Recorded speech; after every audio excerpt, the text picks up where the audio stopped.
Are you thinking about buying an off-the-plan apartment? Well, then if so, I want you to stop, because I'm about to share with you 7 things that I can almost guarantee you that the person selling you an off-the-plan apartment didn't tell you.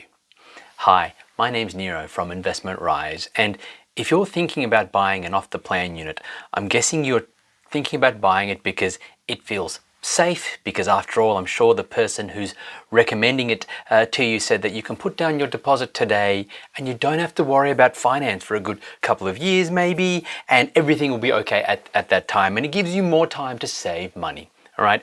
Or maybe you've been told about how good the tax advantages are and you can get so much depreciation. I understand how off-the-plan units are positioned and pitched to people, and I just want to make sure that you are making an informed decision. So that's why I want to go through 7 things, and once you've heard these 7 things, you then will be in a position to make a more informed decision. So let's get into them. Number 1, borrowing capacity. Now, I'm sure you were probably told that you don't have to worry about you're getting a loan when you go to buy this off-the-plan unit because you put down your deposit and then you worry about finance at some point in the future.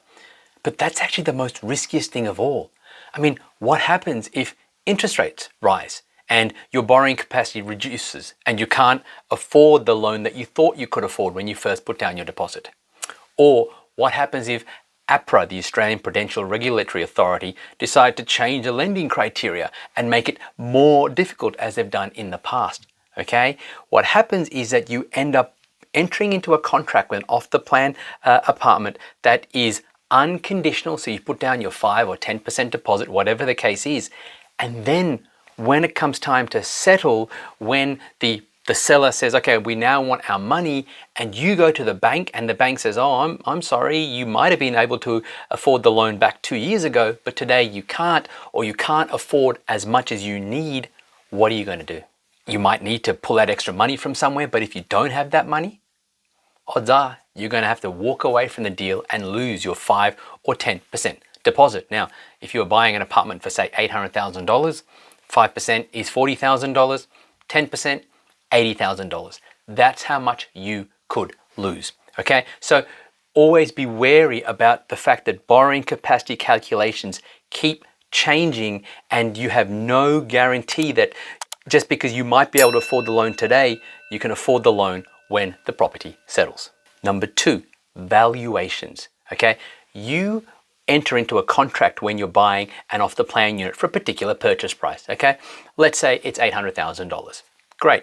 Then when it comes time to settle, maybe you do have the borrowing capacity. Okay, but then the bank has to value the unit at that particular time, and there is almost no guarantee that the bank will say that their valuation is equal to the contract price. There have been so many situations where the bank valuation is a lot less than the purchase price, and now you have to go and find the extra money. For example, someone I know, she went and bought an off-the-plan unit and the contract price was $1.2 million. Then it was 3 years later when everything settled and she had to go get the loan. Her borrowing capacity was fine, but the bank valued that unit at $970,000. So yes, that's $230,000 below the contract price. So she had to make a choice. She either had to come up with that $230,000, or if she couldn't, she had to walk away from the property and lose, in her case, her 10% deposit, which was $120,000. Okay, that was a situation she was in.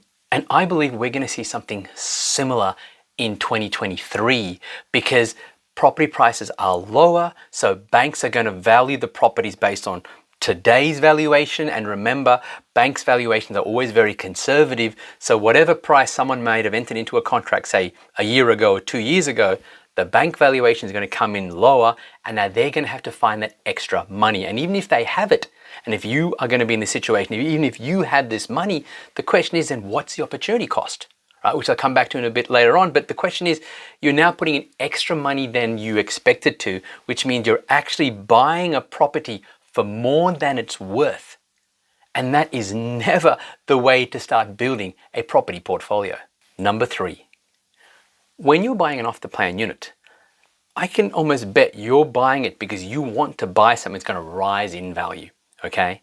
Now, remember, capital growth happens when demand is higher than supply, okay? That's essentially the key criteria.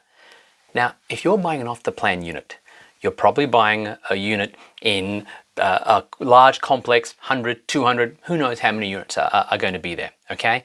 And so all of a sudden you're going to go from very little supply on the market to all this extra supply coming on the market. And so you're buying an investment product where they're increasing supply, where it's probably very easy for them to keep increasing supply. And the odds are then that if supply keeps rising and it's higher than demand, how are you going to get your capital growth? At the very least, your capital growth is going to be compromised because the demand can't outstrip supply because they keep increasing supply to meet and exceed demand. Okay, this is one of the reasons why the unit market has really struggled from a capital growth perspective in the very same suburbs where house prices have taken off. It all comes down to supply and demand, and so buying a off-the-plan unit will almost definitely compromise on your capital growth. And I know so many people who bought units in Sydney and Melbourne at the peak of the previous boom, so back in about 2017, and here we are at the end of 2022 as I record this, and at best, many people, their apartment is worth just only what they paid for it, but in many cases, the apartment is actually still worth less than they paid for it. 5 years after they bought the apartment and after one of the biggest nationwide property booms we have ever had in history. So please be careful about expecting large capital growth when you're buying an off-the-plan unit. Number 4, your ability to get your property rented is going to be compromised. You see, when you're buying an investment property, it almost doesn't matter what the capital growth potential is. For most people, if you can't get your property rented, your entire property investing strategy and your cash flow is going to go pear-shaped. Now, when you are buying a property, you want to make sure that you're buying in an area where there's lots of tenants and hopefully there's an excess of tenants looking for properties and properties available on the market. But when you buy an off-the-plan unit, right, you are literally having your unit come onto the market at the same time as everyone else in that building and in whatever other buildings are around, okay? And so it's not as if a developer says, okay, we're just going to complete these 10 units, wait for them to be rented, and then we'll release the others. No, everything comes onto the market in one hit, and all of a sudden you have a glut of apartments. You have an excess of supply over demand in terms of tenants. And now you are trying to offer incentives, you are lowering the rent, and you're essentially playing a losing game in terms of getting your property rented, okay? We saw this especially during the COVID time when rents for houses went up, but many people who bought off-the-plan units and brand new units in inner city Melbourne, inner city Sydney, and plenty of other areas, they really struggled to get their property rented, and some people had to cut their rents by 40% or more, okay? So again, when you're buying an off-the-plan unit, not only is your capital growth compromised, but your cash flow and your ability to get your property rented, that's also compromised. Number 5. When you enter into a contract to get an off-the-plan property built, you're hoping that your builder will actually complete that project.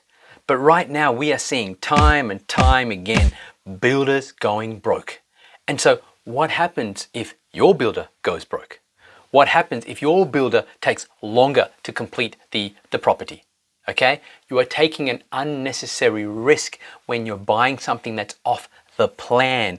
It doesn't actually exist yet, hence the term off the plan. It's being planned to be built, okay? And so you've just got to be careful and be aware that are you willing to take on that extra risk and have that extra anxiety that can come from entering into a build process from an off-the-plan apartment.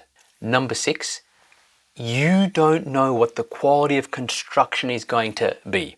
You see, when you buy an existing established house, you can at the very least get a pest and building inspection done. You can go inspect the property yourself or have your agent inspect the property, and you can know what the quality of the construction is like. Are there any defects? and what the situation is, and then make an informed decision. But with an off-the-plan unit, you can't do that. You enter into an unconditional contract, and unconditional contract means that you can't back out for any condition or any reason. So you enter into this contract. You then maybe get your apartment built, and all of a sudden you find defects. We've seen this happen in Sydney Olympic Park. We've seen this happen in Melbourne. I think we're going to see it happen a lot more because the construction laws are just not tight enough at the moment around the country. And so you've got to be really wary about, well, are you willing to take on that risk? Right? Buying something that may have construction issues down the track. Now, I know this isn't the case everywhere, but do you have the expertise and the experience to be able to research and work out which builders build high quality apartments and which builders skimp on quality? And finally, number 7, when you're buying an off-the-plan unit, you can find yourself missing out on opportunities.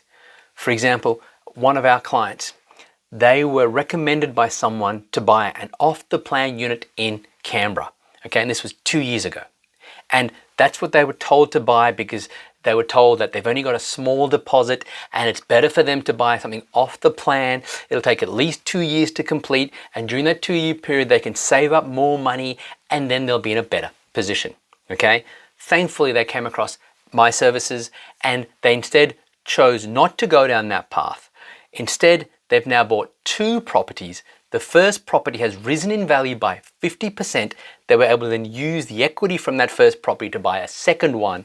Both properties are positively cash flowed. So they have made equity growth and they're getting positive cash flow.